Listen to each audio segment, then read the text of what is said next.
नमस्कार news OD 15 को आपण मानक स्वागत करुछि मु तेजस्विनी। आज संबलपुर जिला प्रशासन पक्षर 89तम ओडिशा दिवस समारोह पालन करा जायछि। एही उपलक्षे जिलापाल सम्मेलनी कक्ष रे एक कार्यक्रम आयोजन करा जायछि। आसंतु देखिबा रिपोर्ट।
आज आमर 89तम ओडिशा दिवस उत्कल दिवस आम संबलपुर जिले में आम सेलिब्रेट कलु आठी मो संगे सब आम जिला स्तरीय वरिष्ठ अधिकारी माने उपस्थित अच्छा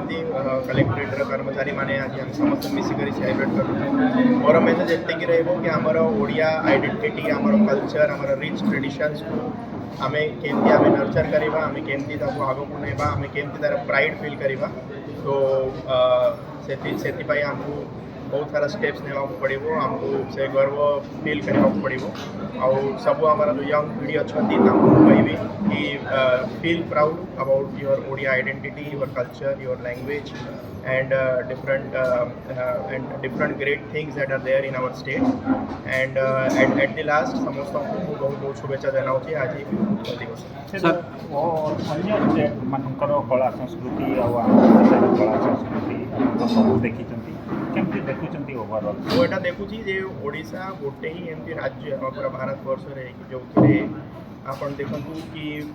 डांस हो कि म्यूजिक हो कि लैंग्वेज हो आर्किटेक्चर हो कि हैंडलूम हो कि फूड हो माने सबू मिसिक गोटे जगार रिच कल्चर एंड ट्रेडिशन आम पाखे अच्छी और ये बहुत गर्वित कि मुझा कार्य करुँच। जिला स्तर में आम जो 89तम उत्कल दिवस पालन कलु मोर समस्त को ये वार्ता रही आम ओडिया और ओडिशार अधिवासी बोली आम निजको गर्व अनुभव करवा एवं गोटे जाति तार भाषा एवं तार संस्कृति को लेकिन समृद्ध हुए तेणु आम भाषा एवं आमर संस्कृति बहुत समृद्ध तेणु आम बाहर संस्कृति को नहीं आसिक बेले भावु कौन कि सेगुड़ाक बहुत समृद्ध और आम ठार बोधे रिच कि से बेले बेले आम निजक अवहेलित करूँ। द्वितीय कथा हूँ कौन कि आम जो 1936 मसीह जो स्वतंत्र उत्कल प्रदेश गठन है भाषा भित्तिक राज्य गोटे गठन है भाषार महानता एवं दान बहुत अधिक अच्छी तेणु जो संघर्षर फल आम हूँ भाषा को पाइचु ताको केमती सुरक्षित करवा बंचे पारिबा और ताको से हाइक को नहीं पारिबा से आम सब चेष्टित होगा उचित एवं निज माटी निज भाषा गर्वित अनुभव करा उचित एवं अन्य भाषा शिखार किसी असुविधा नहीं बाधकता नहीं किंतु निज भाषा गर्व अनुभव करा उचित समस्ते निज भाषा गर्व अनुभव करूँ निजर माटीर निजर मार निजर संस्कृतिर निजर परंपरार निजर ऐतिह्यर सुरक्षा करने सहित निजे गर्वित हूँ।